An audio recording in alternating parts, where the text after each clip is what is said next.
Nesse final de semana tivemos a última rodada do primeiro turno do Campeonato Brasileiro, que ainda não terminou, porque temos um jogo em atraso, o jogo entre Flamengo e Atlético Mineiro, um jogo que foi adiado naquele momento pelo péssimo estado do gramado do Engenhão. Mas, de qualquer forma, mesmo com um jogo a menos, o Atlético Mineiro terminou o primeiro turno na primeira colocação, 43 pontos, e ainda com um jogo a menos do que as demais equipes que estão brigando pelo título, como, por exemplo, o Fluminense, que é o segundo colocado com 42, o Grêmio, que é o terceiro colocado com 37 pontos, o Vasco da Gama, que está com 35 pontos, está na quarta colocação, e ainda o São Paulo Futebol Clube, que aparece em quinto lugar com 31 pontos ganhos. Nesse domingo, no clássico entre Atlético Mineiro e Cruzeiro, no Estádio Independência, muita confusão, muita violência, pancadaria em campo, um golaço de Ronaldinho Gaúcho e um empate de 2-2.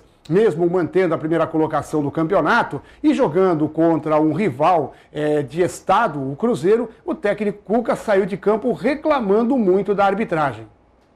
Se tem alguém que tem que protestar, sem dúvida nenhuma, é o Atlético. Basta você ver a alegria que está o torcedor do Cruzeiro e a tristeza que estamos nós, os jogadores e comissão técnica, em cima desse empate num lance anormal.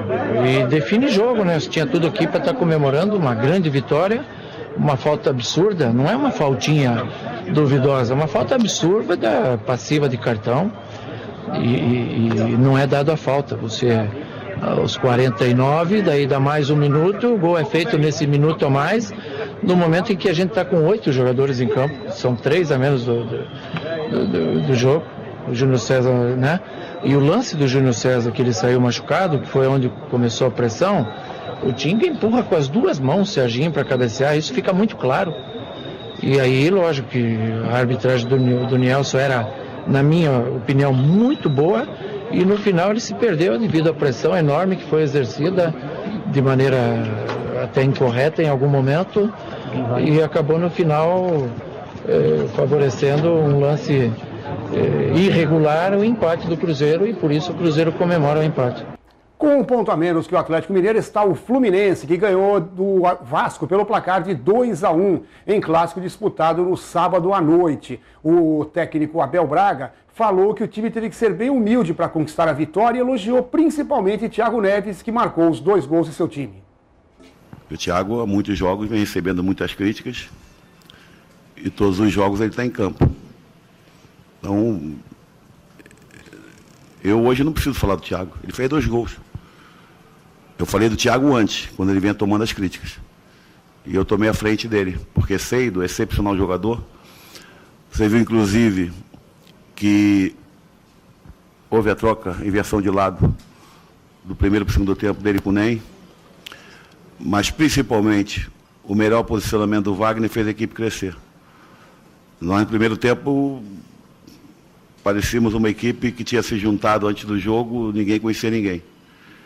E nós primamos sempre, em primeiro lugar, pelo coletivo.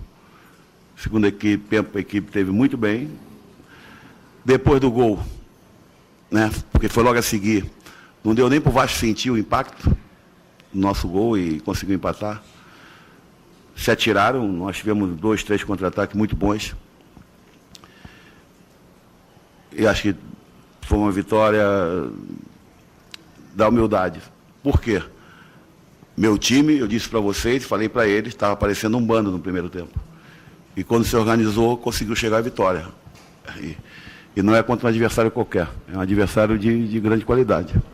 E o terceiro colocado agora é o Grêmio, que ganhou o Grenal dentro do Beira-Rio. Vitória de 1-0, gol marcado por Elano. O técnico Vanderlei Luxemburgo falou sobre a vitória e que está satisfeito, porque conseguiu chegar naquela pontuação que pretendia no primeiro turno. Uma vitória de conjunto, a vitória de uma equipe que quer buscar alguma coisa, né, na competição. Eu falei para vocês que quando nós perdemos para a Ponte Preta, para a Portuguesa, os 37 pontos estavam ainda valendo. E o pessoal meio que assim, mas por quê? Porque é bom jogar o Grenal? Claro que o Grenal sempre é muito difícil, você nunca sabe o que pode acontecer, que é um clássico de muita rivalidade, de você não conseguir antecipar nada que vai acontecer. Mas nós acreditávamos nisso aí, conseguimos nosso objetivo, 37 pontos, Agora tem que trabalhar aí no segundo turno para repetirmos 37 pontos, 74 pontos é uma pontuação de time que pode ganhar campeonato. Agora, se os adversários que estão na frente continuar com esse percentual, aí fica complicado. Mas o importante é que nós chegamos ao nosso percentual que nós queríamos. O quarto colocado agora é o Vasco da Gama, que perdeu mais uma, 2-1 para a equipe do Fluminense. O Vasco já havia perdido para o Flamengo, o Vasco não foi bem nessa reta final do primeiro turno do campeonato. O técnico Cristóvão Borges começa já a ficar ameaçado. Mas mesmo com mais uma derrota, ele falou que o resultado foi injusto, seu time merecia a sorte melhor. Não só no futebol, né? Na vida, existem aqueles momentos em que as coisas têm um caminho bom, positivo, e aí atrai isso. A gente vem de resultados que não são satisfatórios, e da mesma forma eu acho que atrai um pouco isso, porque assim como foi no jogo do Flamengo, acho que nós não merecíamos perder, e hoje, com toda certeza, foi injusto o resultado. E quem subiu para a quinta colocação foi o São Paulo, graças à vitória de virada contra o Corinthians pelo placar de 2-1 no clássico do Pacaembu, que marcou a volta de Luiz Fabiano ao time tricolor. E Luiz Fabiano voltou em grande estilo, marcou os 2 gols da vitória da equipe do São Paulo, que voltou a sonhar com vaga para a Libertadores da América e, por que não, se fizer uma grande campanha no segundo turno, pode até pensar em título. O técnico Ney Franco acha que seu time tem que pensar grande no retorno. O São Paulo, quando começa a temporada onde tem 4 competições, eu acho que entra com a responsabilidade de ganhar títulos. Já passaram 2 competições e isso não aconteceu. Eu acho que se você fechar a temporada, conseguir uma vaga para a Libertadores, que é o sonho de todos os clubes brasileiros, eu acho que, pode dizer, entre aspas, o tempo esquecer, eliminar aqueles erros e concentrar no segundo tempo, que a gente fechou o primeiro tempo bem. Além de empatar, nós fechamos o primeiro tempo com 2 situações, uma com o Maicon e outra com o Douglas, em condições de fazer o segundo gol.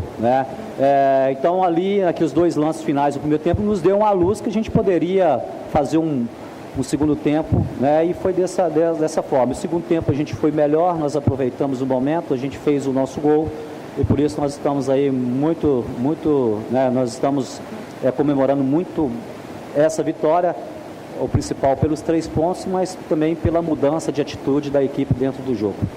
As demais equipes de São Paulo, o Corinthians, que perdeu para o São Paulo, já tem vaga na Libertadores e não briga por muita coisa no campeonato. O Santos ganhou do Palmeiras no sábado por 2-1, subiu bastante, já começa a pensar em vaga para a Libertadores da América. A Ponte Preta ganhou da Portuguesa por 2-1, deu uma aliviada, a Portuguesa ficou em situação um pouco mais complicada, e quem está em situação delicada é o Palmeiras, que voltou à zona de rebaixamento depois da derrota de 2-1 para o Santos sábado à noite no estádio do Pacaembu. Jovem Pan Online.